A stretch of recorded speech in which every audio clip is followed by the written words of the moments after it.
Hello दोस्तों, मेरा नाम है आकाश शुक्ला। आज हम लोग लीनियर अलजेब्रा का rank of matrix topic discuss करने वाले हैं इन डिटेल। और मैं ट्राई करूंगा इसको शॉर्ट में आपको बहुत अच्छे से बता दूं। रैंक ऑफ मैट्रिक्स जो टॉपिक है ये जनरली लीनियर इक्वेशन में यूज होता है, ओके। बट ये रैंक ऑफ मैट्रिक्स एक अलग से ही बहुत इंपॉर्टेंट हो जाता है, क्योंकि सिर्फ इसके बेस पे ही बहुत सारे क्वेश्चंस पूछे जाते हैं बहुत सारे कॉम्पिटिटिव एग्जाम्स में। गेट में तो पक्का आता है क्वेश्चन। तो रैंक ऑफ मैट्रिक्स को हम लोग समझते हैं पहले होता क्या है। रैंक ऑफ मैट्रिक्स सपोज करो कि पहली बात तो रैंक हमेशा मैट्रिक्स में हम लोग अप्लाई करते हैं, सिंपल सी बात है। लिखा है रैंक ऑफ मैट्रिक्स। सपोज करो अपने पास एक मैट्रिक्स है ए जिसका ऑर्डर है m क्रॉस n। m मतलब नंबर ऑफ रोज, n मतलब नंबर ऑफ कॉलम्स। तो रैंक ऑफ ए को कैसे डिफाइन कर सकते हो, वो मैंने इस ब्रैकेट में लिखा हुआ है। देखो, पहले तो रैंक ऑफ ए को हम लोग ऐसा भी लिख सकते हैं, ऐसा भी लिख सकते हैं और ऐसा भी लिख सकते हैं, ठीक है। डायरेक्टली रैंक लिख सकते हैं, ऐसा लिख सकते हैं उसके अंदर ब्रैकेट जिसका भी मैट्रिक्स से निकाल रहे हो आप, या फिर ऐसा लिख सकते हो आप, कोई दिक्कत नहीं है, ठीक है। तो ये तीनों टर्म जो है डिनोट कर रहे हैं रैंक को ही। एक होता क्या है, the order of largest non zero minor. देखो, माइनर हमने ऑलरेडी पढ़ा है, राइट। इनवर्स ऑफ मैट्रिक्स से हम निकाल रहे थे, तो वहां पे हमने देखा था माइनर क्या होता है, ठीक है, क्योंकि माइनर हमें हेल्प करता है कोफैक्टर निकालने में। तो हमने वहां पे माइनर को बहुत अच्छे से देखा था। तो रैंक यही होता है कि rank is equals to the order of largest non zero minor. Largest non zero minor, non zero मतलब जीरो मैट्रिक्स नहीं होना चाहिए, ओके। फॉर एग्जांपल मैंने एक एग्जांपल लिखा हुआ है यहाँ पे, एक मैट्रिक्स अपने पास ए जिसका ऑर्डर है 2 क्रॉस 4। देखो, पहले तो ऑर्डर देखने का मिनिमम क्या है, 2 है ना, तो इसका रैंक का, इस मैट्रिक्स का जो रैंक होगा ना, वो कभी मिनिमम से ज्यादा होगा ही नहीं। मिनिमम से ज्यादा होगा ही नहीं, मतलब मिनिमम रैंक इसका आएगा 2, मैक्सिमम रैंक इसका 2 आ सकता है, उससे ज्यादा इसका नहीं आएगा। मतलब इसमें से जो भी मिनिमम होगा ना, उससे ज्यादा इसका रैंक कभी नहीं हो सकता। तो यहाँ पे 2 मिनिमम है ना, तो रैंक मैक्सिमम 2 हो सकता है या फिर 2 से कम हो सकता है, ठीक है। 0 कभी नहीं हो सकता। 0 सिर्फ नल मैट्रिक्स का रैंक 0 हो सकता है, सिर्फ नल मैट्रिक्स का, मतलब सिर्फ 0 मैट्रिक्स का रैंक 0 होगा। बाकी नॉन जीरो मैट्रिक्स जो होंगे उसका रैंक कभी 0 नहीं हो सकता। तो इसमें मैंने लिखा है सब मैट्रिक्स। अगर इसमें से मैं सब मैट्रिक्स निकालूं, इस मैट्रिक्स में अगर मैं सब मैट्रिक्स निकालूं, तो सब मैट्रिक्स में कैसे लिख सकता हूं। देखो, सब मैट्रिक्स क्या होता है, सब मैट्रिक्स होता है कि sub matrix is obtained by deleting some rows और some columns of a original matrix और both, that is called as sub matrix, okay. तो समझो इसमें से अगर मैं सब मैट्रिक्स निकालना चाहूं तो 1 2 2 4 एक सब मैट्रिक्स है, 1 2 3 2 4 3 एक सब मैट्रिक्स है, 1 3 4 2 3 4 एक सब मैट्रिक्स। ऐसे बहुत सारे सब मैट्रिसेस हो सकते हैं इसमें, ठीक है ना। ऐसे बहुत सारे सब मैट्रिसेस हो सकते हैं इसमें। और एक होता है स्क्वायर सब मैट्रिक्स। स्क्वायर सब मैट्रिक्स मतलब जिसका रैंक, जिसका ऑर्डर सेम हो। जैसे कि मैं इसमें अगर स्क्वायर सब मैट्रिक्स निकालूं तो 1 2 2 4 है, राइट। और क्या हो सकता है, 2 4 3 3, और क्या हो सकता है 3 3 4 4, राइट। ऐसे बहुत सारे हो सकते हैं, सिर्फ ये 3 नहीं, और भी हो सकते हैं, आप खुद डिफाइन कर सकते हो उसमें। तो स्क्वायर सब मैट्रिसेस ए हैं जिसके ऑर्डर सेम हो, number of zeros and number of column same हो। अब देखो, ये तो सब मैट्रिक्स थे ना। अगर मैं 2 क्रॉस 2 का माइनर निकालूं, देखो अपने पास 2 क्रॉस 2 माइनर निकालने के लिए 2 क्रॉस 2 का मैट्रिक्स होना बहुत जरूरी है। और 2 क्रॉस 2 माइनर क्या होता है, determinant of this 2 cross 2 matrix. Minor को क्या बोलते हैं, minor is nothing but determinant of matrix. Determinant of matrix मतलब डिटरमिनेंट किसका निकालोगे, सिर्फ स्क्वायर मैट्रिक्स। 2 क्रॉस 2 माइनर्स क्या होंगे, इसके डिटरमिनेंट, राइट। तो 1 2 2 4, इसका डिटरमिनेंट क्या आएगा, 4 -4 0, राइट। तो इसका डिटरमिनेंट अपने को क्या मिला, 0 मिला। इसका डिटरमिनेंट क्या आएगा, 2 3 4 3, that means 6 -12, 6 -12 not equals to 0, right. सिर्फ ए 2 क्रॉस 2 माइनर सफिशिएंट है ए डिसाइड करने के लिए कि इस मैट्रिक्स का रैंक 2 है। क्यों, क्योंकि 2 क्रॉस 2 माइनर जो था वो नॉट इक्वल्स टू 0 आया। और वही हमें यहां पे बताया था, order of largest non zero minor. तो माइनर हमेशा आप स्क्वायर मैट्रिक्स का ही निकाल पाएंगे, वरना आप माइनर नहीं निकाल पाएंगे। तो पहले तो आपको मैट्रिक्स अगर दिया है ऑड ऑर्डर का, तो आपको उसमें स्क्वायर मैट्रिक्स निकालना है, स्क्वायर मैट्रिक्स का फिर माइनर निकालना है, और अगर वो माइनर नॉट इक्वल टू 0 है तो इसका मतलब है माइनर में भी देखो अभी ये 1 भी माइनर है, 2 भी माइनर है, राइट, 3 भी माइनर, सॉरी सब मैट्रिक्स है, ये सारे सब मैट्रिक्स है, राइट, और इसका भी ऑर्डर 1 क्रॉस 1 है ना। तो ए क्या है, लार्जेस्ट नॉन जीरो माइनर कौन सा है, 2 क्रॉस 2 है, राइट, ऑर्डर 2 है ना इसका मैट्रिक्स का, तो largest non zero minor 2 cross 2 का ही बन सकता है, उससे उससे कम हो सकता है। और हमेशा देखना है the largest non zero minor, मतलब देखो ये नॉट इक्वल टू 0 है, मतलब ये नॉन जीरो माइनर है, ए भी समझ लो नॉट इक्वल टू 0 है, लेकिन ये स्मॉलेस्ट है, राइट, तो ये अपने को इससे हम डिसाइड नहीं करेंगे रैंक, हम लोग देखेंगे लार्जेस्ट नॉन जीरो माइनर अगर है कोई तो वहां से हम डिसाइड करेंगे, ठीक है। तो यहाँ पे नॉट इक्वल टू 0 है, तो इतना अपने को सफिशिएंट है डिसाइड करने के लिए कि इसका रैंक कितना है, 2 है। कोई ना कोई एक माइनर मिल जाना चाहिए जो अपने को बता दे कि भाई उसका डिटरमिनेंट नॉट इक्वल टू 0 है, माइनर मतलब डिटरमिनेंट, सिंपल, ठीक है। लेकिन क्या हमेशा सिर्फ यही तरीका है रैंक निकालने का कि माइनर को देखो और उसको निकालो, मतलब देखो यहाँ पे मैंने एक निकाला था, इसका माइनर इक्वल टू 0 आया था, फिर मेरे को दूसरा माइनर सर्च करना पड़ेगा कि जिसका नॉट इक्वल टू 0 आएगा, तो ऐसा अगर बहुत बड़ा मैट्रिक्स रहा तो उसमें तो बहुत टीडियस टास्क हो जाएगा उसको फाइंड आउट करना, राइट। तो हमेशा यही एक मेथड नहीं है रैंक निकालने का, और एक मेथड है जिसको हम बोलते हैं रो एक्लॉन फॉर्म, और उसका ही एक सपोर्टिव मेथड है, उसको बोल सकते हैं कॉलम एक्लॉन, मतलब दोनों अलग अलग मेथड है, रो एक्लॉन फॉर्म और कॉलम एक्लॉन फॉर्म। तो ये दोनों मेथड भी हैं रैंक निकालने के लिए। जनरली हम लोग रो एक्लॉन फॉर्म फॉलो करते हैं रैंक ऑफ मैट्रिक्स निकालने के लिए, और बहुत इजीली हमें वो सॉल्व करके दे देता है, ठीक है। तो रैंक रो एक्लॉन फॉर्म बहुत इंपॉर्टेंट है रैंक ऑफ मैट्रिक्स के पॉइंट ऑफ व्यू से, ठीक है। बट आपको एक पॉइंट याद होने चाहिए, क्योंकि बहुत बार ऐसे मैट्रिक्स आएंगे वहां पे जहां पे हमें डायरेक्टली उसका डिटरमिनेंट से हम लोग उसको जज कर सकते हैं उसका रैंक कितना है, ठीक है। इसके कुछ इंपॉर्टेंट प्रॉपर्टीज है रैंक से रिलेटेड, वो सब हम लोग यहाँ पे देखते हैं। देखो ये प्रॉपर्टीज आपको बहुत अच्छे से पता होनी चाहिए रैंक अगर आपको निकालना है किसी भी मैट्रिक्स का, और ये सिर्फ रैंक के लिए नहीं, जब हम लोग लीनियर इक्वेशन पढ़ेंगे वहां पे भी ये प्रॉपर्टी आपको पता होनी चाहिए, ठीक है। और आराम से अगर आप इसको देखेंगे तो आराम से इसको समझ सकते हैं, इसमें कोई बहुत रॉकेट साइंस नहीं है, समझना इसको और याद रखना, बस आप इसको देखिए और एक बार लिख लीजिए कहीं पे, रिवीजन के लिए काम आएगा आपको, और ये इंपॉर्टेंट प्रॉपर्टी है, property of rank of matrix. First वाला प्रॉपर्टी क्या है, रैंक ऑफ, समझो अपने पास एक मैट्रिक्स है ए जिसका ऑर्डर m और n है, m और n मतलब जैसे कि यहाँ पे m और n था ना, m और n कैन बी डिफरेंट, तो इसका जो रैंक होगा ना हमेशा मिनिमम होगा m और n में। जैसे कि ये वाला मैट्रिक्स देखो कि यहाँ पे m कितना था, 2 था, n कितना था, 4 था, राइट, तो रैंक जो होगा ना हमेशा लेस देन इक्वल टू 2 होगा, रैंक हमेशा लेस देन इक्वल टू 2 होगा, मतलब 2 हो सकता है मैक्सिमम, या तो 2 से कम हो सकता है, 1 हो सकता है, और क्योंकि ये नॉन जीरो है तो 0 नहीं हो सकता, ठीक है ना, क्योंकि 0 किसका होगा रैंक, सिर्फ नल मैट्रिक्स का, तो या तो 2 हो सकता है या तो 1 हो सकता है। समझो अपने पास एक मैट्रिक्स है जिसका ऑर्डर है 4 क्रॉस 18, 4 क्रॉस 18, तो उस मैट्रिक्स का रैंक कितना होगा, minimum less than equal to 4 होगा, लेस देन इक्वल टू 4 मतलब 4 हो सकता है, 3 हो सकता है, 2 हो सकता है, 1 हो सकता है, ठीक है। तो हमेशा ये याद रखो आप कि minimum of m cross n, m n जो भी होगा इसमें से उससे लेस देन इक्वल टू अपना रैंक होगा उस मैट्रिक्स का, ठीक है। तो ये बहुत इंपॉर्टेंट प्रॉपर्टी है। सेकंड प्रॉपर्टी क्या है, अगर समझो अपने पास स्क्वायर मैट्रिक्स है, अगर अपने पास स्क्वायर मैट्रिक्स है मतलब उसका ऑर्डर सेम है, जितने नंबर ऑफ रोज है उतने नंबर ऑफ कॉलम्स है, जैसे कि अपने पास ये 2 क्रॉस 2 का देख लो, इसमें जितने नंबर ऑफ रोज है उतने नंबर ऑफ कॉलम्स है, तो जब अपने पास स्क्वायर मैट्रिक्स मिल जाए तो हम लोग हमेशा स्क्वायर मैट्रिक्स का डिटरमिनेंट निकाल सकते हैं, राइट। तो अगर डिटरमिनेंट छोटा है, समझो कि अपने पास 3 क्रॉस 3 का स्क्वायर मैट्रिक्स मिल गया या फिर 2 क्रॉस 2 का स्क्वायर मैट्रिक्स मिल गया और हमें बोल दिया उसका रैंक फाइंड आउट करने के लिए, तो हम लोग उस मैट्रिक्स का डिटरमिनेंट निकाल सकते हैं आसानी से, और डिटरमिनेंट तो सफिशिएंट होता है ना रैंक बताने के लिए।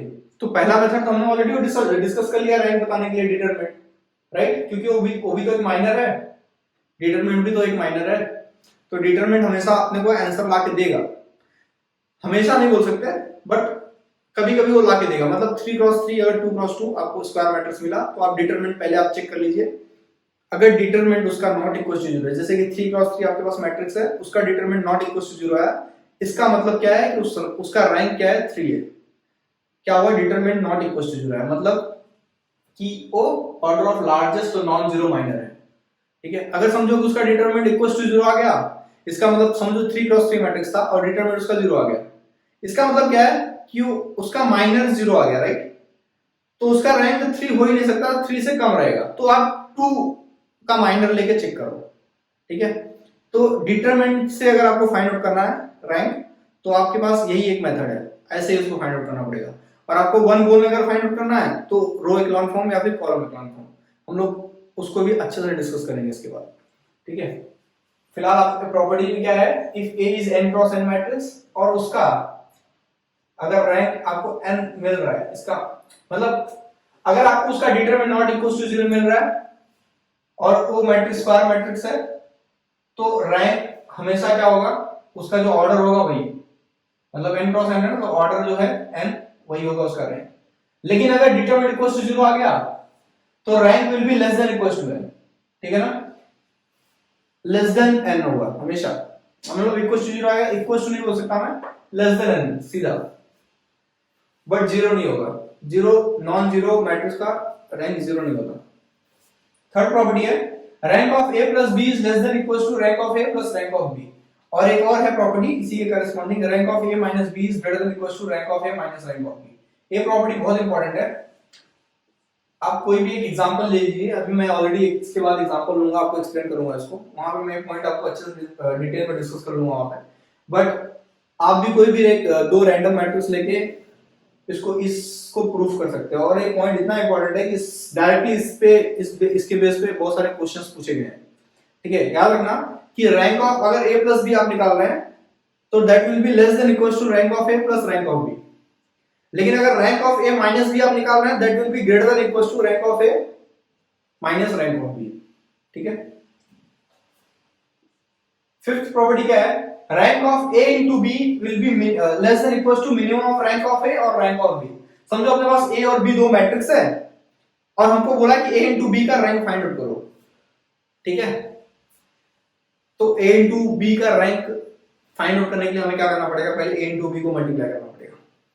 ठीक है, a into b को मल्टीप्लाई करना पड़ेगा, तो पहले तो उसमें टाइम जाएगा, फिर हमें उसका रैंक निकालना पड़ेगा। ठीक है, लेकिन ऐसा भी हो सकता है कि हमें रैंक ऑफ ए और रैंक ऑफ बी पता हो शायद, या फिर हम लोग उसको इजीली निकाल सकते हैं। तो हम लोग डायरेक्टली उसको rank of A rank of B निकाल लो डायरेक्टली, और rank of A into B finally अपना क्या होगा, minimum of that rank of A and rank of B. ठीक है ना, minimum of rank of A comma rank of B, जो भी मिनिमम होगा उसमें से वो उसका रैंक होगा। ठीक है, सिक्स प्रॉपर्टी क्या है, rank of A equals to rank of A transpose. देखो ए और ए ट्रांसपोज क्या होता है, ट्रांसपोज में सिर्फ रोज एंड कॉलम्स इंटरचेंज हो जाते हैं। ठीक है, बट अगर आप देखोगे तो उसमें जो माइनर्स होते हैं वो सेम रहते हैं, नॉन जीरो माइनर्स होते हैं वो सेम होते हैं, राइट। तो rank of A will always be equal to rank of A transpose. A और ए ट्रांसपोज का रैंक हमेशा सेम होता है, और अगर आप a into a ट्रांसपोज कर रहे हैं तो उसका भी रैंक इससे सेम होगा, और a ट्रांसपोज into a कर रहे हैं तो उसका भी रैंक इससे सेम होगा। By the way a into a transpose into a क्या होता है, i होता है। क्या होता है, i। सेवेंथ प्रॉपर्टी क्या है, rank of null matrix is zero. Simple सी बात है, नल मैट्रिक्स मतलब एक मैट्रिक्स आपके पास उसमें सारे एलिमेंट्स क्या है, जीरो है, तो उसका रैंक हमेशा जीरो होगा। ठीक है ना, देखो रैंक को हम लोग एक डेफिनेशन ये भी है, पहला तो क्या है, the order of largest non zero minor, right. दूसरा डेफिनेशन हम उसको बोल सकते हैं कि नंबर ऑफ नॉन जीरो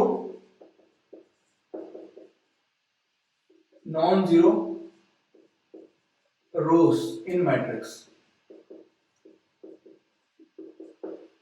ठीक है, ये डेफिनेशन जनरली हम लोग एक्लॉन फॉर्म के थ्रू बहुत अच्छे से डिफाइन कर सकते हैं, number of non zero rose in matrix. तो नल मैट्रिक्स में नॉन जीरो रोज तो होते ही नहीं, जीरो रोज होते हैं, मतलब नॉन जीरो रोज एकदम नहीं होते उसमें, राइट। उसमें सारे जीरो रोज हैं, तो उसका मैट्रिक्स उस मैट्रिक्स का जो रैंक आएगा वो हमेशा जीरो होगा। तो rank of null matrix is always zero, otherwise rank will never be equal to zero. सिर्फ नल मैट्रिक्स के लिए जीरो रहेगा, अदरवाइज जो भी नॉन जीरो मैट्रिक्स रहेंगे उसके लिए कभी रैंक जीरो नहीं होगा। लास्ट प्रॉपर्टी क्या है, rank of matrix will not change by applying any elementary operation. By, देखो ये प्रॉपर्टी जो है इसको आप डिटरमिनेंट के टॉपिक से रिलेट कर सकते हैं, बट डिटरमिनेंट और इसमें सिर्फ एक ही चेंज है। मैंने डिटरमिनेंट में क्या बोला था कि determinant value will not change even after applying any elementary operation except interchange operation. Determinant में आप इंटरचेंज ऑपरेशन नहीं अप्लाई करेंगे, उसके अलावा आप कोई भी ऑपरेशन अप्लाई कर लें, डिटरमिनेंट का वैल्यू आपका चेंज नहीं होगा। लेकिन रैंक में इंटरचेंज भी चलेगा, ठीक है, क्योंकि इंटरचेंज भी पार्ट ऑफ एलिमेंट्री ऑपरेशन है। So rank will not change by applying any elementary operation, चाहे वो रो एलिमेंट्री ऑपरेशन हो, कॉलम हो, कुछ भी हो, इंटरचेंज हो, कुछ भी हो चलेगा, ठीक है, बट रैंक कभी चेंज नहीं होगा। तो आप अगर रो ट्रांसफॉर्मेशन या कॉलम ट्रांसफॉर्मेशन जो हम लोग रो इक्लोन फॉर्म में यूज करते हैं, उसको करके अगर आप सॉल्व करते हैं, ठीक है, तो रैंक आपका चेंज कभी नहीं होगा ओरिजिनल मैट्रिक्स का, ठीक है। तो कभी आप इस चीज को लेके मत सोचना कि मैं रो ट्रांसफॉर्मेशन अप्लाई कर रहा हूं तो मेरा रैंक चेंज हो जाएगा, नहीं होगा, ठीक है। आप बिंदास उसको अप्लाई करिए, आपका जो रैंक रहेगा वही रहेगा, ठीक है। चलिए देखते हैं कुछ क्वेश्चन रैंक ऑफ मैट्रिक्स पे। देखो हमारे पास दो डेफिनेशन है। पहला डेफिनेशन क्या है, rank the order of largest non zero minor. Minor क्या होता है, माइनर मतलब determinant of square matrix, determinant of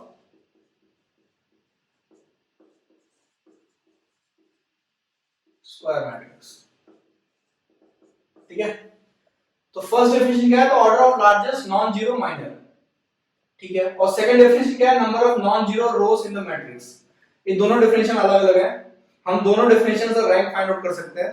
तो अगर अपने पास मैट्रिक्स स्मॉल साइज का है, छोटा है, और हम लोग का स्पीड अच्छा है, हम लोग तुरंत क्वेश्चन को देख के जज कर सकते हैं, तो फर्स्ट डेफिनेशन आपको तुरंत आंसर ला के दे देगा, ठीक है। तो अगर हम लोग फर्स्ट डेफिनेशन इन सारे क्वेश्चंस पे अप्लाई करें तो देखते हैं हमें क्या मिलता है। पहले तो अप्लाई कैसे करना है, find the rank of matrix, ठीक है। तो रैंक ऑफ मैट्रिक्स हम फाइंड आउट करने के लिए पहले देख लेंगे इसका ऑर्डर क्या है, 3 है, राइट। तो रैंक क्या होगा, या तो 3 होगा, या तो 2 होगा, या तो 1 होगा, राइट। 0 नहीं होगा, ये नॉन जीरो मैट्रिक्स है, या तो 3 होगा, या तो 2, या तो 1, यही 3 हो सकता है, राइट। बट 3 होने के लिए पहले तो हमें चेक करना पड़ेगा 3 है कि नहीं, राइट। फिर चेक करेंगे 2 है कि नहीं, फिर चेक करेंगे 1 है कि नहीं। 1 तो हमेशा होगा, राइट। तो हम लोग पहले चेक करेंगे कि द लार्जेस्ट नॉन जीरो मतलब लार्जेस्ट ऑर्डर का डिटरमिनेंट फाइंड करेंगे, लार्जेस्ट ऑर्डर का माइनर फाइंड करेंगे, मतलब तो लार्जेस्ट इसका ऑर्डर क्या है 3 क्रॉस 3, इसका माइनर फाइंड करेंगे, तो मतलब -1 0 6 3 6 1 एंड देन -5 1 3, राइट। इसका डिटरमिनेंट क्या आएगा, डिटरमिनेंट अक्रॉस फर्स्ट रो हम लोग फाइंड कर रहे हैं, क्योंकि यहाँ पे 0 है तो इसको हम लोग इग्नोर कर सकते हैं, राइट। तो 0 इसका minor 18 -1 17, then coming +6 3 plus 30, this is nothing but -17 plus 6 33 -17 plus, ठीक है, कितना आएगा 181। कुछ भी हो but A not equal to 0 है, तो मतलब largest non zero minor 3 cross 3 था, और उस 3 क्रॉस 3 का डिटरमिनेंट नॉट इक्वल टू 0 है। इसका मतलब क्या है कि इस मैट्रिक्स का रैंक कितना है, 3 है, ठीक है। डिटरमिनेंट का वैल्यू कितना आ रहा है उससे फर्क नहीं पड़ता, बट डिटरमिनेंट नॉट सही से फाइंड करना आपको, और that should not be equal to 0, मतलब कुछ भी आए, अगर इक्वल टू 0 आया तो मतलब रैंक इज लेस देन 3, अगर नॉट इक्वल टू 0 आया मतलब रैंक 3 है, क्योंकि वो लार्जेस्ट नॉन जीरो माइनर है, और लार्जेस्ट मैट्रिक्स ऑर्डर भी अपना 3 क्रॉस 3 है, ठीक है।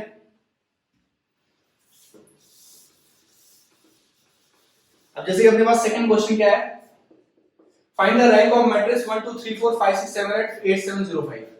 तो यहाँ पे 3 रो है और 4 कॉलम है, राइट। तो रैंक मिनिमम ऑफ 3, 4 होगा, राइट। तो मिनिमम ऑफ 3, 4 कितना है, 3 है, तो रैंक या तो 3 होगा या तो उससे कम होगा, ठीक है। तो अगर हमें फर्स्ट डेफिनेशन अप्लाई करना है इसमें, तो हमें लार्जेस्ट नॉन जीरो माइनर लेना पड़ेगा, ठीक है, वहां से चेक करना पड़ेगा। तो अपने पास यहाँ पे कितने पहले तो रैंक पता चल गया, या तो 3 होगा या तो 3 से कम होगा, 4 नहीं होगा रैंक, सिंपल रैंक 4 नहीं होगा। ठीक है, प्रॉपर्टी में हमने पढ़ा है चीज।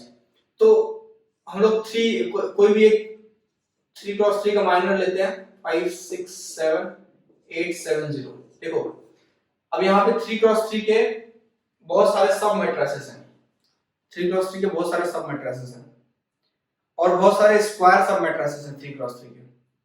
ठीक है, और उन्हीं स्क्वायर सब मैट्रिसेस का हम क्या निकालते हैं, माइनर निकालते हैं, मतलब डिटरमिनेंट निकालते हैं। तो जैसे कि मैंने एक तीनों कॉलम को पकड़ के मैंने एक माइनर ले लिया, देखते हैं इसका क्या आता है डिटरमिनेंट। तो 1 आएगा 0 माइनस 0 0 माइनस 49,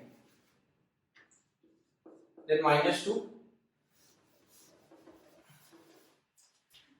ठीक है, मैं सोच रहा था third determinant across third row हम फाइंड आउट करें कि हम फटाक से हम फाइंड आउट कर सकते हैं, बट कोई बात नहीं, अगर आप फर्स्ट रो से करेंगे तो भी आपको आंसर वही आएगा। ठीक है, कोई दिक्कत नहीं है। 1 this is 0 minus 49 minus 2 0 minus 56 and then this is plus 3 35 minus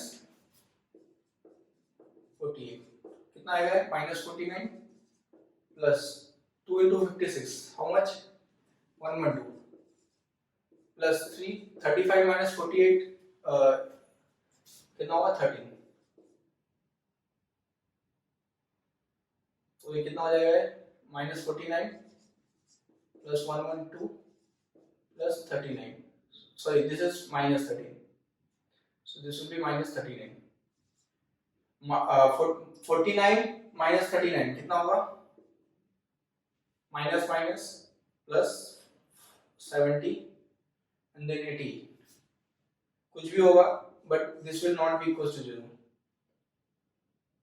ठीक है ना, this will not be equal to 0। इसका मतलब क्या है कि largest non zero minor 3x3 था और उसका डिटरमिनेंट नॉट इक्वल टू 0 है। इसका मतलब फर्स्ट डेफिनेशन से अपना सेकंड क्वेश्चन का आंसर क्या मिलना चाहिए, रैंक ऑफ मैट्रिक्स 3 मिलना चाहिए।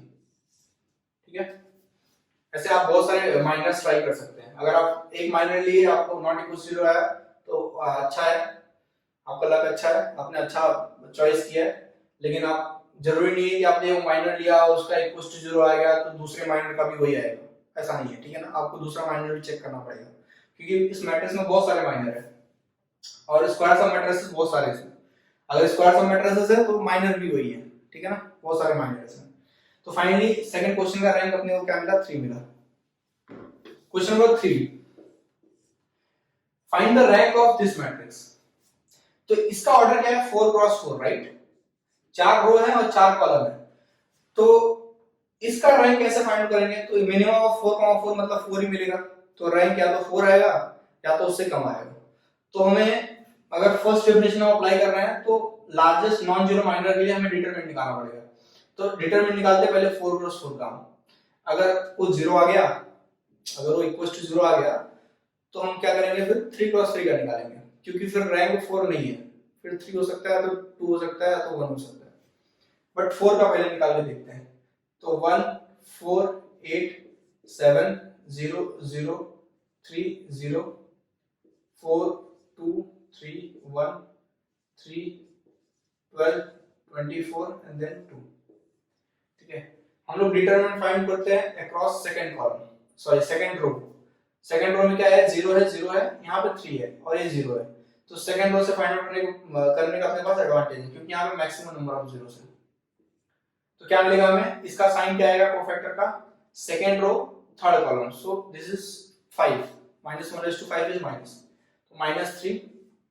इसके कॉलम इसके रो को छोड़ो, बचा क्या, 1 4 7 4 2 1 3 12 2। इसका हम डिटरमिनेंट निकाल सकते हैं क्योंकि ये 3x3 मैट्रिक्स है, का डिटरमिनेंट निकाल रहे हैं हम लोग, -3। यहाँ पे क्या मिलेगा, 1 कितना 4 - 12, so that is nothing but -8 -4, ये कितना मिलेगा 8 - 3 5 plus 7 12 4 जा 48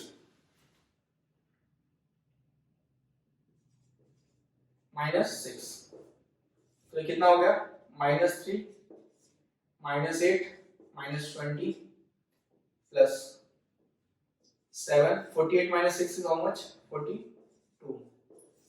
ठीक है, आप इसको सॉल्व करेंगे तो इसका आंसर आपको नॉट इक्वल टू 0 मिलेगा। ठीक है, इसका आंसर क्या मिलेगा? Not equal to 0। इसका मतलब क्या है कि इस मैट्रिक्स में लार्जेस्ट नॉन जीरो माइनर कौन सा था? 4 क्रॉस 4 था, और उस 4 क्रॉस 4 का डिटरमिनेंट का वैल्यू क्या मिला? नॉट इक्वल टू 0 मिला, नॉट इक्वल टू 0 मिला, राइट। तो इसका मतलब क्या है कि इसका आंसर, इसका रैंक 4 है। ठीक है, इसका रैंक क्या है? 4 है। क्वेश्चन नंबर 4, हमारे पास एक मैट्रिक्स है जिसका ऑर्डर क्या है? 3 क्रॉस 4, मतलब 3 रो है 4 कॉलम है, और हमें इसका रैंक फाइंड आउट करना है। ठीक है, तो हम फिलहाल फर्स्ट डेफिनेशन यूज करके फाइंड आउट कर रहे हैं, राइट। सेकंड डेफिनेशन क्या है? Number of non zero rose in matrix, ये हमने अभी तक देखा नहीं है, और ये रो एक्लॉन फॉर्म से रिलेटेड है या फिर कॉलम एक्लॉन फॉर्म से रिलेटेड है। तो मेथड जब हम डिस्कस करेंगे तो हम लोग सेकंड मेथड अप्लाई करेंगे, और यही प्रेफर होता है मोस्ट ऑफ द केसेस में। ठीक है, बट फर्स्ट डेफिनेशन को समझने के लिए हम पहले इस क्वेश्चन को सॉल्व करते हैं, और इसके थ्रू क्वेश्चन को सॉल्व करने का क्या क्या डिसएडवांटेज है हम लोग इस क्वेश्चन में समझते हैं, और क्यों रो एक्लॉन फॉर्म आया वो भी हम लोग इस क्वेश्चन में समझते हैं। ठीक है, मतलब सेकंड डेफिनेशन क्यों आया, इसका कुछ तो डिसएडवांटेज होगा तभी तो आया ना, कुछ तो प्रॉब्लम होगा, मतलब और टाइम कंज्यूम होगा तभी तो आया। तो हम इस क्वेश्चन में देखते हैं। तो ए डेफिनेशन क्या बोलता है? The order of largest non zero minor. तो ठीक है, 3 क्रॉस 4 है, मतलब रैंक क्या होगा? मिनिमम ऑफ 3, 4, मतलब रैंक विल बी 3 और लेस देन 3। 3 होगा या तो लेस देन 3 होगा। 3 होगा मतलब 3 क्रॉस 3 का माइनर निकाल लो आप, मैक्सिमम 3 है ना, तो 3 क्रॉस 3 के माइनर ले लो कोई भी आप। जैसे कि एक माइनर क्या है? 1 2 1 2 1 3 -1 -11 -2 4 14। दूसरा माइनर क्या है? सब मैट्रिक्स 3 -1 -11 -2 4 14 1 2 5। ठीक है, पहले माइनर में मैंने 3 कॉलम लिए, दूसरे माइनर में मैंने लास्ट के 3 कॉलम लिए। ठीक है, और ऐसे बहुत सारे मिल सकते हैं, सब मैट्रिक्स बहुत सारे मिल सकते हैं। ठीक है, हम लोग कोई भी अगर हम लोग इसका निकालते हैं, नॉट इक्वल टू 0 आया या फिर इक्वल टू 0 आया, अगर हमें इसका इक्वल टू 0 आ गया तो हम दूसरा माइनर चेक करेंगे, उसका भी हम इक्वल टू 0 आएगा तो हम तीसरा माइनर चेक करेंगे, और ऐसा करते करते अगर बीच में किसी का भी माइनर अपने को नॉट इक्वल टू 0 आ गया, ठीक है, और वो माइनर 3 क्रॉस 3 का था, इसका मतलब क्या है? रैंक अपने को तुरंत वहां पता चल जाएगा उसका रैंक कितना है? 3 क्रॉस 3 है। ठीक है, तो समझो अपने पास अभी ये 3 क्रॉस 3 है, इसका डिटरमिनेंट निकालते हैं। तो कैसे इसका डिटरमिनेंट कैसे निकालोगे आप? इसका डिटरमिनेंट निकालना, राइट। माइनर मतलब डिटरमिनेंट, सिंपल। ठीक है, दिस इज 1 एंड 14 है, right, -14 and then this is +44, -3 28 -4 24, then -2 -22 +1 -21, कितना मिलेगा? 1 44 -14 कितना होगा? 0 and then 3 -3 into 24 is how much? 23 is 60, 4 3 is 12, 72 plus 42. So this is nothing but 30 plus 42 minus 72. ये कितना है? 0 आएगा। 30 plus 42 72, 72 minus 72 कितना आएगा? 0 आएगा। इसका मतलब क्या है? हमने एक माइनर लिया था और उसका आंसर कितना है? 0 आया। ठीक है, तो अभी सिर्फ ए माइनर अपने को सफिशिएंट नहीं है इस क्वेश्चन का आंसर देने के लिए, क्योंकि इसका डिटरमिनेंट क्या आएगा? इक्वल टू 0 आ गया। हम लोग को दूसरा माइनर भी चेक करना पड़ेगा, क्योंकि हम माइनर वाला मेथड यूज कर रहे हैं। तो दूसरा मतलब जितने भी पॉसिबल माइनर्स हैं सब चेक करने पड़ेंगे। जहां पे अपने को नॉट इक्वल टू 0 मिला वहां पे हम क्या करेंगे? इसका रैंक कितना है जो माइनर का ऑर्डर होगा, और हमने सारे अगर माइनर चेक कर लिए और सारे में 0 आ रहा है, इसका मतलब क्या है? उसका रैंक 3 नहीं है। सपोज करो कि ये 3 क्रॉस 3 के सारे माइनर मैंने इसमें से निकाल के फाइंड आउट कर लिया और सबका इक्वल टू 0 आया, इसका मतलब क्या है कि उसका रैंक 3 नहीं है, 3 से कम है, 3 से कम है। फिर हमें 2 क्रॉस 2 के माइनर सब निकाल के सॉल्व करने पड़ेंगे। ठीक है, तो अगर आप देखोगे तो ये बहुत टीडियस टास्क है, उसको निकालना मतलब आंसर कब मिलेगा पता ही नहीं चलेगा, ठीक है ना। ये तो 3x4 का मैट्रिक्स है, हायर ऑर्डर मैट्रिक्स बहुत सारे हो सकते हैं। फिलहाल ये देखते हैं डिसएडवांटेज को हमें समझ में आ गया है कि अगर हम फर्स्ट मेथड से सॉल्व कर रहे हैं इसको कोई भी क्वेश्चन को रैंक निकालने के लिए, तो वहां हमें प्रॉब्लम आ सकती है फर्स्ट डेफिनेशन से। इसके लिए हमें दूसरा मेथड कोई चाहिए रहेगा जो हमें इसको इजीली सॉल्व करके दे दे, ठीक है। तो फिलहाल इसका आंसर क्या मिलेगा अभी तक नहीं मिला हमें इसका आंसर। इसका भी डिटरमिनेंट निकालते हैं हम क्या मिलता है, क्योंकि ये तो एक माइनर है। 3 4 5 are 20, देन माइनस 28, फिर क्या है +2 -5 +22 +1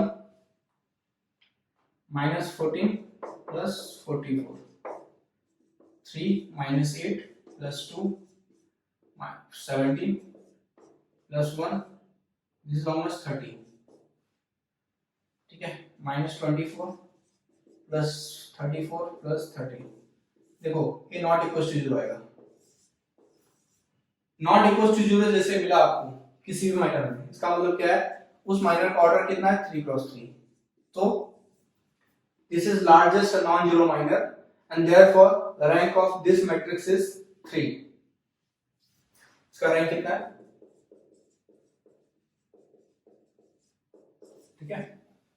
फाइनली हमने 4 क्वेश्चन देखे, 4 क्वेश्चन को हम लोग फर्स्ट डेफिनेशन से ही सॉल्व किया और हमें पता चला कि इसमें बहुत सारे डिसएडवांटेज है, मतलब बहुत टाइम ले रहा है इसको सॉल्व करने के लिए। छोटा क्वेश्चन है तो ठीक है, बड़ा क्वेश्चन है तो बहुत टाइम ले रहा है। इसके लिए कौन सा दूसरा मेथड है, तो हम लोग दूसरा मेथड देखते हैं, row echelon form. So guys rank of matrix हमने 2 डेफिनेशन देखे। पहला डेफिनेशन था कि largest possible non zero minor, और माइनर मतलब डिटरमिनेंट, तो डिटरमिनेंट के थ्रू हम रैंक चेक कर सकते हैं। और दूसरा डेफिनेशन था कि number of non zero rows, number of non zero rows. तो ये number of non zero rows कैसे मिलता है, रो इक्लोन फॉर्म से मिलता है। तो फाइनली रैंक ऑफ मैट्रिक्स को फाइंड आउट करने के लिए अपने पास 2 और मेथड है।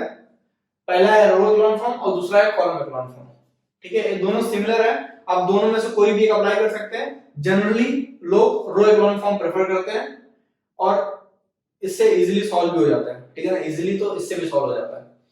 इन दोनों में बहुत ज्यादा कुछ खास डिफरेंस नहीं है, रो से रिलेटेड है और एक कॉलम से रिलेटेड है। तो देखते हैं रो इक्लोन फॉर्म क्या होता है। रो इक्लोन फॉर्म हम लोग एग्जांपल के थ्रू समझने की कोशिश करते हैं। देखो रो इक्लोन फॉर्म में अगर कोई मैट्रिक्स है आपका, जैसे कि एक मैट्रिक्स ए है, तो रो इक्लोन फॉर्म में हमेशा जो लास्ट रो रहेगा वो क्या होना चाहिए, 0 रो होना चाहिए। मतलब समझो ये 0 रो आपका यहाँ पे आ गया, ये 0 रो अगर आपका यहाँ पे आ गया तो आप उसको क्या कर सकते हैं, स्विच कर सकते हैं, राइट। यहां से यहां कर सकते हैं, ठीक है ना, एक्सचेंज ऑपरेशन जो बोलते हैं इसको। तो एट द एंड जो हमारा 0 रो होना चाहिए वो किस में होना चाहिए, लास्ट रो में होना चाहिए, ठीक है ना। ये हमारा सेकंड कंडीशन बोल रहा है। फाइनली हमारे पास जो मैट्रिक्स मिला ये रो इक्लोन फॉर्म में है। रो इक्लोन फॉर्म से हम लोग रैंक कैसे डिसाइड करेंगे, तो उसका वहां पे मैंने यहां पे लिखा है rank will always be equal to number of non zero rows. तो नॉन जीरो रोज कितने हैं इसमें, 1 2 3 4 नॉन जीरो रोज है। देखो इस रो में कोई ना कोई एक एलिमेंट है जो नॉन जीरो है, तो उसको हम क्या बोलेंगे, नॉन जीरो रो, ठीक है। और एक कंप्लीटली जीरो रो है, इसमें सारे एलिमेंट जीरो है, ठीक है। तो फाइनली इसका रैंक कितना होगा, rank of this matrix let it be A, कितना होगा 4 क्यों, number of non zero rows. तो अगर आपके पास कोई भी मैट्रिक्स है और उस मैट्रिक्स को आपने रो इक्लोन फॉर्म में कन्वर्ट कर दिया, कन्वर्ट करने के बाद आपको रैंक डिसाइड करना है। और रैंक कैसे डिसाइड करेंगे आप, रैंक आप नंबर ऑफ नॉन जीरो रोज से डिसाइड करेंगे, ठीक है। और जैसा मैंने आपको पता होना चाहिए कि रो इक्लोन फॉर्म में हम लोग रो एलिमेंट्री ऑपरेशन अप्लाई करते हैं और कॉलम इक्लोन फॉर्म में हम लोग कॉलम एलिमेंट्री ऑपरेशन अप्लाई करते हैं, ठीक है। हमने रो इक्लोन फॉर्म को अच्छे से समझा, देखा, और इसके बाद है column echelon form. Column echelon form और रो इक्लोन फॉर्म में क्या डिफरेंस है, कोई खास नहीं डिफरेंस है। रो इक्लोन फॉर्म में हम लोग रो से रिलेटेड बात करते हैं, कॉलम इक्लोन फॉर्म में हम लोग कॉलम से रिलेटेड बात करेंगे, ठीक है।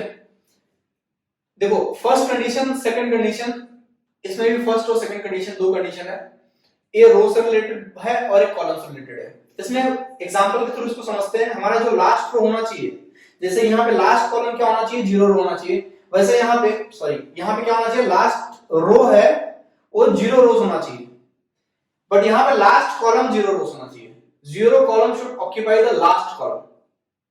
अगर कोई है तो लास्ट कॉलम ऑक्यूपाई करना चाहिए, ठीक है। और सेकंड कंडीशन, जैसे यहाँ पे ऊपर से नीचे की तरफ आता था, वैसे यहाँ पे नीचे से ऊपर की तरफ जाता है, ठीक है। जैसे कि यहाँ पे देखो 4 है, इसके पहले कितने जीरो है, 2 जीरो है, यहाँ पे क्या है 3 है, और इसमें कितने जीरो है, 3 जीरो है। मतलब क्या कि ऊपर की तरफ आप जितने जाएंगे, इसको हम लोग कॉलम वाइज समझते हैं। देखो हम लोग कॉलम अप्लाई कर रहे हैं ना, last column should be 0 column. तो अगर आप यहां पे देखेंगे तो क्या है 4 है, राइट। ये 4 कौन से कॉलम में है, फोर्थ कॉलम में। इस कॉलम में कितने जीरोस है, 4 जीरो है। उसके पहले वाले कॉलम में अगर आप देखेंगे तो इसमें कितने जीरो है, 3 जीरो है, ठीक है ना। जैसा हमने रो में देखा था कि यहाँ पे 2 जीरो है और इसके बाद कितने 3 जीरो है वैसे, बट यहाँ पे रो वाइज देखा था हमने, और एक कॉलम है तो यहाँ पे हम कॉलम वाइज देखेंगे, ठीक है। उसका जो नेक्स्ट कॉलम होगा उसमें मैक्सिमम नंबर ऑफ जीरोस होंगे, उसके पहले वाले में उसमें मिनिमम नंबर ऑफ जीरोस होंगे, ठीक है। So this is all about row echelon form and column echelon form. Column echelon form में हम लोग रैंक कैसे डिसाइड करेंगे किसी भी मैट्रिक्स का। जैसे कि अपने पास एक मैट्रिक्स ए है, एक कॉलम इकोलॉन फॉर्म में है, इसका ऑर्डर क्या है 6 क्रॉस 6, इसमें 6 रो है और 6 कॉलम है, ठीक है। तो इस मैट्रिक्स का हम लोग रैंक कैसे डिसाइड करेंगे, number of non zero column से, number of non zero column से। तो यहाँ पे देखो नॉन जीरो कॉलम है, A B non zero column है, A B non zero column है, A B non zero column है, लेकिन ये दो कॉलम जो है जीरो कॉलम है। तो number of non zero column कितने हैं, 4 है, राइट। तो इसका रैंक कितना होगा, 4 होगा, ठीक है। फाइनली हमें समझा कि रो इकोलॉन फॉर्म से हम लोग रैंक कैसे बताएंगे, नंबर ऑफ नॉन जीरो रोज से। कॉलम इकोलॉन फॉर्म में हम लोग रैंक कैसे बताएंगे, number of non zero column से, ठीक है। जनरली हम लोग रो इकोलॉन फॉर्म यूज करते हैं, और हम लोग इसको लेके कुछ क्वेश्चन भी डिस्कस करेंगे इंपॉर्टेंट, जिससे कि आपका कॉन्सेप्ट बहुत क्लियर हो जाएगा अच्छे से। एट द एंड हमारा मोटो है रैंक ऑफ मैट्रिक्स को समझना, ना कि रो इकोलॉन फॉर्म को समझना, ठीक है। बट रैंक ऑफ मैट्रिक्स अगर आपको निकालना है रो इकोलॉन फॉर्म से, तो रो इकोलॉन फॉर्म आपको पता होना चाहिए, ठीक है। कुछ इंपॉर्टेंट पॉइंट है इन दोनों को लेके। देखो जनरली लोग कंफ्यूज हो जाते हैं कि अपर ट्रायंगुलर मैट्रिक्स को हम लोग रो इकोलॉन फॉर्म बोलते हैं, सही बात है, अपर ट्रायंगुलर मैट्रिक्स जो होता है उसी को रो इकोलॉन फॉर्म बोलते हैं। बट इससे रिलेटेड एक और पॉइंट है जो एग्जाम में बहुत बार पूछ लिया गया है और लोग कंफ्यूज हो जाते हैं। देखो ये पॉइंट क्या है कि every upper triangular matrix is in row echelon form, correct, but every row echelon form is not upper triangular matrix, ठीक है ना। हर एक रो इकोलॉन फॉर्म का जो मैट्रिक्स होगा हम लोग उसको ये नहीं बोल सकते कि ये मैट्रिक्स अपर ट्रायंगुलर है, बट अगर अपर ट्रायंगुलर मैट्रिक्स है तो हम लोग उसको डायरेक्टली बोल सकते हैं कि ये मैट्रिक्स रो इकोलॉन फॉर्म में है, ठीक है। तो कॉलम इकोलॉन फॉर्म से भी रिलेटेड कोई ना कोई मैट्रिक्स रहेगा, और वो मैट्रिक्स से लोअर ट्रायंगुलर मैट्रिक्स। देखो रो इकोलॉन फॉर्म को हम लोग अपर ट्रायंगुलर मैट्रिक्स से कंपेयर करते हैं, और कॉलम इकोलॉन फॉर्म को हम लोग लोअर ट्रायंगुलर मैट्रिक्स से कंपेयर करते हैं। तो फाइनली एक इंपॉर्टेंट पॉइंट ये है कि every upper triangular matrix is in row echelon form, ठीक है ना। रो इकोलॉन फॉर्म को हम लोग क्या लिखते हैं, आरई फॉर्म शॉर्ट में। So every upper triangular matrix is in row echelon form, but every row echelon form is not upper triangular matrix. Simple. तो रो echelon form हम लोग रो echelon form में हम लोग क्या बात करते हैं, upper triangular matrix का। कॉलम echelon form में हम लोग क्या बात करेंगे, लोअर triangular matrix का। तो सेम इससे रिलेटेड हम लोग इसको भी कर सकते हैं कि every lower triangular matrix is in column echelon form, but every column echelon form is not in lower triangular matrix, ठीक है। देखो अपर ट्रायंगुलर मैट्रिक्स को लेकर मैंने एक एग्जांपल यहां पे लिखा हुआ है। ए अगर आप मैट्रिक्स देखेंगे तो ये क्या है, अपर ट्रायंगुलर मैट्रिक्स है, और इस मैट्रिक्स को हम लोग रो इकोलॉन फॉर्म भी बोल सकते हैं। क्यों, हमने रो इकोलॉन फॉर्म का भी पूरा देखा, और आप कंपेयर कर सकते हैं कि दोनों कंडीशन ए मैट्रिक्स सेटिस्फाई कर रहे हैं। बट अगर आप यहां पे देखेंगे तो ए इकोलॉन फॉर्म में तो है, लेकिन अपर ट्रायंगुलर मैट्रिक्स नहीं है। इसका मतलब क्या कि every echelon form, every row echelon form is not in upper triangular matrix, but every upper triangular matrix is in row echelon form, ठीक है। आई होप कि आपको ये दोनों पॉइंट बहुत अच्छे से समझा है, क्योंकि इस पॉइंट पे क्वेश्चंस पूछे जाते हैं, एक्चुअली क्वेश्चन पूछे जाते हैं, अच्छे क्वेश्चन पूछे जाते हैं, और लोग कंफ्यूज हो जाते हैं इसमें, ठीक है। तो आपको रो echelon form और कॉलम echelon form को अपर ट्रायंगुलर मैट्रिक्स और लोअर ट्रायंगुलर मैट्रिक्स से कंपेयर करके समझ के रखना है, ठीक है। और फाइनली एक पॉइंट बनता है जो लास्ट मोस्ट इंपॉर्टेंट पॉइंट है रो echelon form और कॉलम echelon form से रिलेटेड। वो पॉइंट क्या है कि नॉन जीरो रोज और कॉलम्स तो हम लोग को एट द एंड हम लोग रैंक कैसे डिसाइड करते हैं, नॉन जीरो रोज से या नॉन जीरो कॉलम से, ठीक है। तो नॉन जीरो रोज और columns are called linearly independent, क्या बोलते हैं उसको, linearly independent rows columns vectors. देखो वेक्टर किसको बोलते हैं, मैंने बताया आपको कि अगर सिंगल रो या सिंगल कॉलम है तो उसको हम वेक्टर बोलते हैं, ठीक है। तो फाइनली नॉन जीरो रोज और columns are called linearly independent, क्योंकि देखो जितने भी डिपेंडेंट होते हैं उनको हम जीरो बना देते हैं, तो जो बचते हैं वो क्या बचते हैं, लीनियरली इंडिपेंडेंट बचते हैं, राइट, मतलब वो इंडिपेंडेंट रोज बचते हैं। और लीनियरली इसलिए उसको बोलते हैं क्योंकि एक सिंगल लाइन वो होते हैं, ठीक है ना। लीनियर इक्वेशंस हम लोग इसको रिप्रेजेंट कर सकते हैं, इसके लिए उसको क्या बोलते हैं, लीनियर। लीनियर मतलब एक सिंगल लाइन। तो हम लोग क्या बोल सकते हैं कि finally after converting any matrix into row echelon form we get only independent rows which are called as non-zero rows, and those non-zero rows are called as linearly independent rows, ठीक है। और same with column, same goes with column, ठीक है। तो linearly independent रोज और columns ये आपको पता होना चाहिए, क्योंकि इस पॉइंट पे भी बहुत सारे क्वेश्चन पूछे जाते हैं सिर्फ लिनियरली इंडिपेंडेंट के पॉइंट से, ठीक है। देखो लिनियरली इंडिपेंडेंट और डिपेंडेंट भी हम लोग कैसे डिसाइड करते हैं कोई भी मैट्रिक्स या कोई भी वेक्टर में, वो भी हम लोग अच्छे से देखेंगे इसके बाद, ठीक है। हम लोग कुछ क्वेश्चंस लेते हैं और समझते हैं कि रो इकोलॉन फॉर्म को हम लोग कैसे अप्लाई कर सकते हैं उन क्वेश्चंस में। क्वेश्चन नंबर 1, क्या एक मैट्रिक्स अपने पास, उसमें एलिमेंट्स 4 2 1 3 6 3 4 7 2 1 0 1, ठीक है। ये तीनों क्वेश्चन गेट में पूछे गए हैं और ये तीनों क्वेश्चंस अपना रो इकोलॉन फॉर्म का कांसेप्ट क्लियर हो जाएगा थोड़ा बहुत, ठीक है। इसके बाद हम लोग नेक्स्ट वीडियो में कुछ और क्वेश्चन डिस्कस करेंगे रो इकोलॉन फॉर्म पे डिटेल में, गेट के क्वेश्चंस को लेके, जिससे हमारा रो इकोलॉन फॉर्म का पूरा कांसेप्ट क्लियर हो जाएगा। फिलहाल हम लोग इन क्वेश्चंस को देखते हैं। देखो इसका ऑर्डर क्या है, 3 रो है और 4 कॉलम है, राइट। तो इसका रैंक मिनिमम ऑफ 3, 4 होगा। तो मिनिमम कितना है, 3 है। तो इसका रैंक या तो 3 होगा या तो 3 से कम होगा, 3 होगा या तो 3 से कम होगा, राइट। इस क्वेश्चन को सॉल्व करने के लिए अपने पास दो तरीके हैं, एक पहला डेफिनेशन और एक दूसरा डेफिनेशन। दूसरा डेफिनेशन हमने क्या डिस्कस किया है, रो इकोलॉन फॉर्म। तो हम लोग इस क्वेश्चन को रो इकोलॉन फॉर्म के थ्रू सॉल्व करने का कोशिश करते हैं। कैसे करेंगे, रो इकोलॉन फॉर्म में हम लोग देखो रो इकोलॉन फॉर्म में हम लोग क्या अप्लाई करते हैं, एलिमेंट्री रो ऑपरेशन। और एलिमेंट्री रो ऑपरेशन आपने ऑलरेडी 12th में पढ़ा है, ठीक है, तो आपको आता रहेगा। फिलहाल हम लोग कैसे करते हैं वो मैं आपको थोड़ा बहुत बता दूंगा। फर्स्ट एलिमेंट को कंसीडर करेंगे और फर्स्ट एलिमेंट के सपोर्ट से इसको और इसको जीरो बनाएंगे, ठीक है। फर्स्ट एलिमेंट के सपोर्ट से इसको भी जीरो बनाएंगे और फर्स्ट एलिमेंट के सपोर्ट से इसको भी जीरो बनाएंगे, ठीक है। मतलब हम लोग किसमें चेंजेस करने वाले हैं, R2 में और R3 में। फाइनली हम लोग यहाँ पे क्या कर रहे हैं, एलिमेंट्री ऑपरेशन परफॉर्म कर रहे हैं। और मैंने एक नोट लिखा था कि rank will not change even after applying elementary operation, मतलब कि एलिमेंट्री ऑपरेशन तो मैं अप्लाई कर रहा हूं तो इससे क्या रैंक चेंज होने वाला नहीं होने वाला है, ठीक है। जो इस मैट्रिक्स का अभी रैंक निकलेगा वही हम अप्लाई करने के बाद भी जो आंसर निकलेगा वो सेम होगा, ठीक है। इससे तो हम लोग इसके मदद से इसको जीरो बनाते हैं। तो कैसे लिखेंगे इसको, हमको R2 में चेंजेस करना है। R2 में क्या है, 6 है, और किसकी मदद से करना है, R1 की मदद से करना है। R1 में क्या है, 4 है, ठीक है। दोनों का साइन सेम है तो माइनस आएगा। अब देखो यहाँ पे अगर मैं 2 मल्टीप्लाई कर दूं और यहाँ पे मैं अगर 3 मल्टीप्लाई कर दूं तो माइनस करने के बाद ये मेरा जीरो हो जाएगा, क्योंकि 2 6 जा 12 माइनस 3 4 जा 12। तो फाइनली मैं यहाँ पे 2 मल्टीप्लाई करूंगा और यहाँ पे कितना मल्टीप्लाई करूंगा, 3 मल्टीप्लाई करूंगा। चेंजेस किस में कर रहा हूँ, R2 में चेंजेस कर रहा हूँ, ठीक है। और उसके बाद मेरे को R3 में भी चेंजेस करना है, राइट।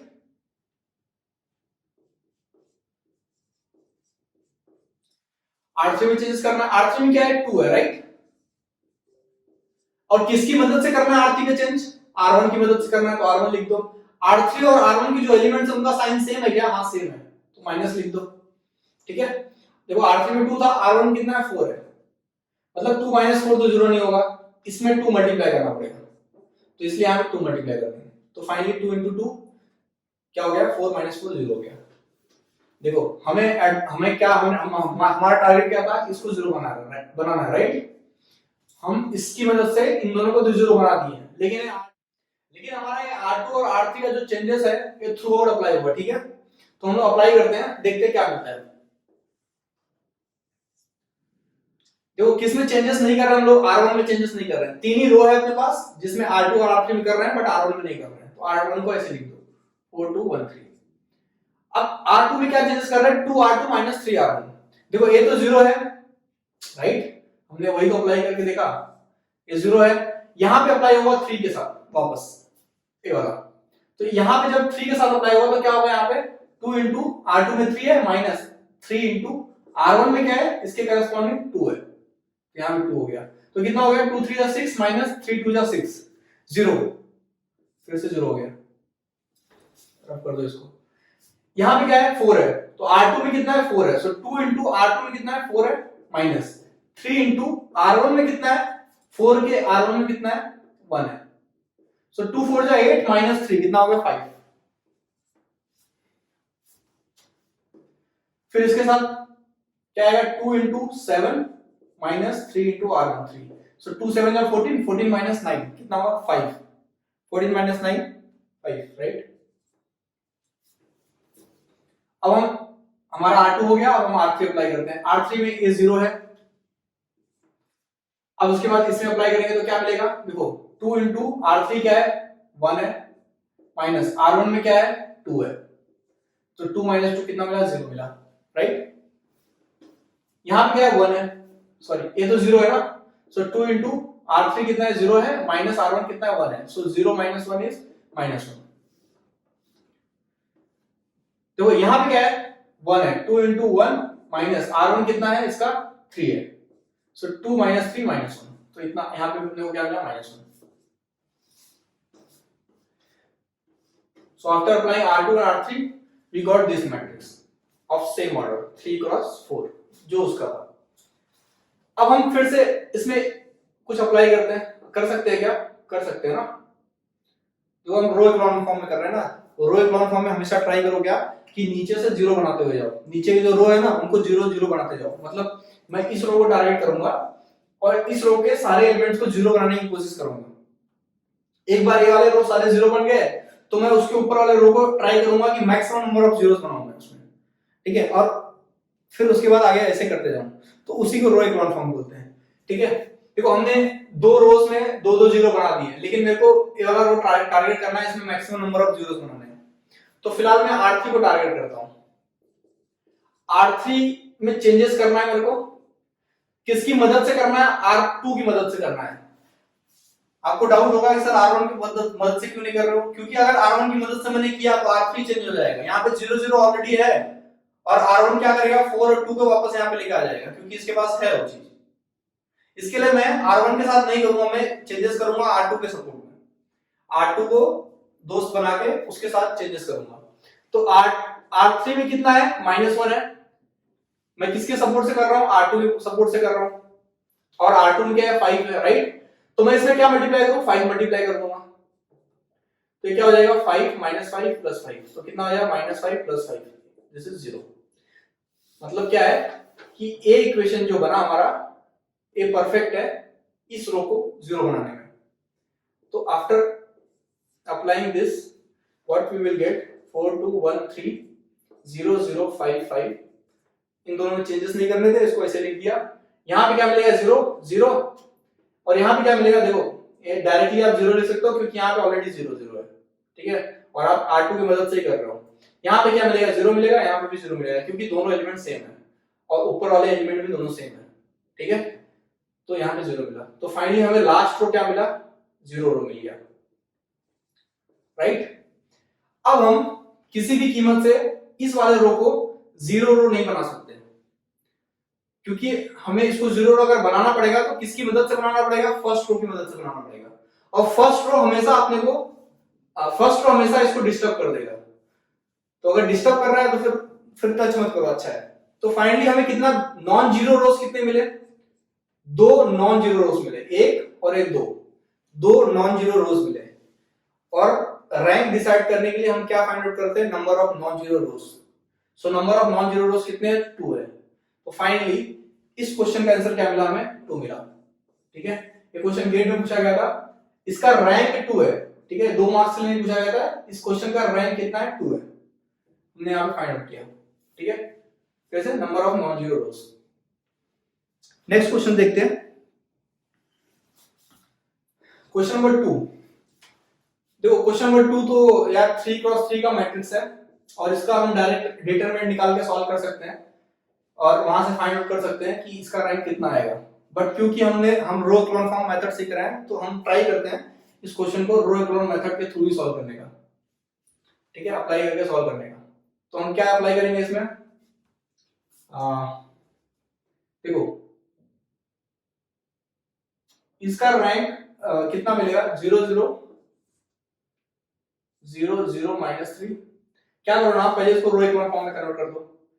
इसमें क्या है, R2 A है, R1 A है, A R1 है, A R2 है और ये क्या है, R3 है, राइट। तो रो एक्लोन फॉर्म में कन्वर्ट करने के लिए हमें क्या करना पड़ेगा, जो जीरोस है जिसमें मैक्सिमम उसको नीचे लाना पड़ेगा, मतलब R1 और R3 को इंटरचेंज कर दो आप। तो R1 और R3 को इंटरचेंज कर दो, सॉरी R1 और R2 को इंटरचेंज कर दो। होगा कैसे कि जो R2 है वो पूरा ऊपर चला जाएगा, 935 R1 में आ जाएगा और जो R1 में है वो नीचे आ जाएगा, ठीक है। अब हम क्या कर सकते हैं, इसको कुछ कर सकते हैं क्या, हाँ ये दोनों एलिमेंट सेम है। अब हम क्या कर सकते हैं कि ये दोनों एलिमेंट सेम है, ए एलिमेंट किसमें R2 में है और ए एलिमेंट किसमें R3 में है, ठीक है। तो हम क्या करेंगे, इसमें R2 माइनस R3 करेंगे, क्या हो जाएगा R2 माइनस R3 या फिर R3 माइनस R2 कर दो आप, R3 माइनस R2।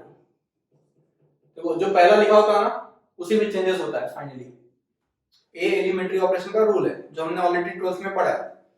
तो R3 माइनस R2 मतलब R3 में चेंजेस होगा, तो मिलेगा क्या चेंजेस होने के बाद, जो R3 रहेगा वो पूरा 0 हो जाएगा। देखो चेंजेस किसमें नहीं हो रहा उसको पहले लिख दो, 935 0 0 -3 0 0 0, ये क्या हो गया, पूरा 0 हो गया, ठीक है ना, ये पूरा 0 हो गया। अब इसको हम 0 नहीं बना सकते, R2 ये सेकंड रो में 2 0 तो है, एक 0 और मिल जाता तो हम लोग maximum number of non zero rose find out कर लेते, बट यहाँ पे maximum number of non zero रोज कितने हैं, सॉरी हम लोग क्या फाइंड कर लेते हैं, maximum number of zero rose find out कर लेते हैं अगर ये 0 मिल जाता तो, ठीक है। बट यहाँ पे मैक्सिमम नंबर ऑफ जीरो रोज कितने हैं, सिर्फ एक है, दो नहीं हो सकते, ठीक है, क्योंकि हम इसको नहीं फाइंड आउट कर सकते। तो हमारा रैंक कितना होगा, 2 होगा, 1 और 2। सो रैंक इज 2। क्यों, क्योंकि यहाँ पे नंबर ऑफ नॉन जीरो रोज कितने, 2 है। तो हमने इस क्वेश्चन को रो एक्लोन फॉर्म से सॉल्व किया और हमें क्या मिला, रैंक इसका 2 मिला, ठीक है।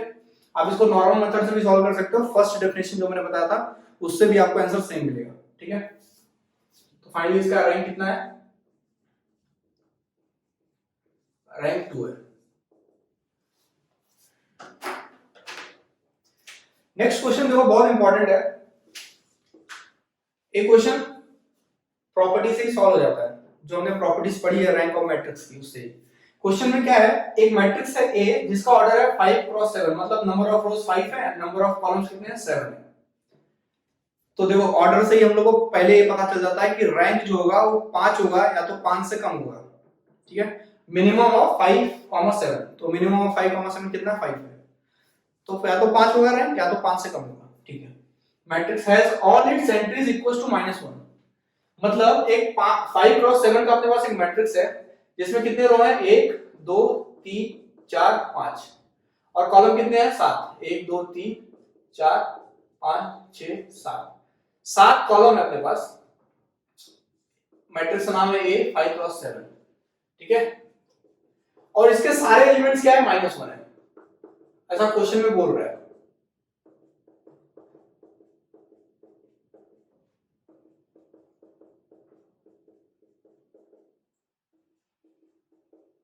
तो टोटल कितने एलिमेंट्स है इसमें, 35 एलिमेंट्स है, 5 क्रॉस 7 आप काउंट कर लो,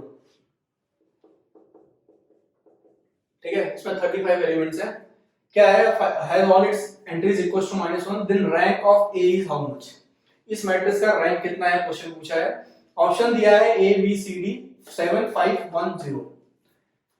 देखो अगर हम लोग इसको रो एक्लोन फॉर्म से सॉल्व करें तो हमें डायरेक्टली इसका आंसर मिल जाएगा, क्योंकि जो फर्स्ट डेफिनेशन है माइनर से फाइंड आउट करने का तरीका, उससे हम लोग इसको सॉल्व नहीं कर पाएंगे क्योंकि बहुत बड़ा मैट्रिक्स है। तो रो एक्लोन फॉर्म इस क्वेश्चन को तुरंत सॉल्व करके दे देगा हमें। और आप समझ सकते हो कि बड़े क्वेश्चन के लिए हमें क्या अप्लाई करना चाहिए, क्या अप्लाई करना चाहिए, रो इकोलॉन फॉर्म, ठीक है, क्योंकि उस क्वेश्चन वैसे क्वेश्चन को वही सॉल्व कर सकता है। तो अगर आप इसमें रो इकोलॉन फॉर्म अप्लाई करेंगे, देखो इस पूरे रो को आप जीरो बना सकते हैं इसकी मदद से, फिर इस पूरे रो को आप जीरो बना सकते हैं इसकी मदद से, फाइनली यहां तक ये दोनों रो, देखो ये रो भी जीरो रो हो गया और ये रो भी जीरो रो हो गया, है ना। फिर आप क्या कर सकते हो, इसको इसको पूरा जीरो बना सकते हो इसकी मदद से, और रिजल्ट क्या मिलेगा, ए भी जीरो रो हो जाएगा, क्योंकि एलिमेंट सेम है ना। तो आप बस क्या करना है आपको, R3 में चेंजेस कर रहा हूं, तो R3 माइनस R2 करोगे तो क्या बन जाएगा, जीरो बन जाएगा, तो ए भी जीरो रो बन गया। फिर उसके बाद क्या कर सकते हो, इसको भी जीरो बना सकते हो आप पूरे को इसकी मदद से, क्या मिलेगा आपको, ए भी जीरो रो मिल जाएगा। तो कितने रो थे इसमें, 5 रो थे, 5 में से 4 रो तो जीरो रो बन गए, बचा सिर्फ एक रो, ठीक है, और वो एक रो बताएगा कि रैंक कितना है, क्योंकि वही एक रो है जो नॉन जीरो रो है, ठीक है, and number of non zero row is nothing but rank of the matrix. तो एक कौन सा रो है, ये नॉन जीरो रो रहेगा, कौन सा रहेगा, नॉन जीरो रो,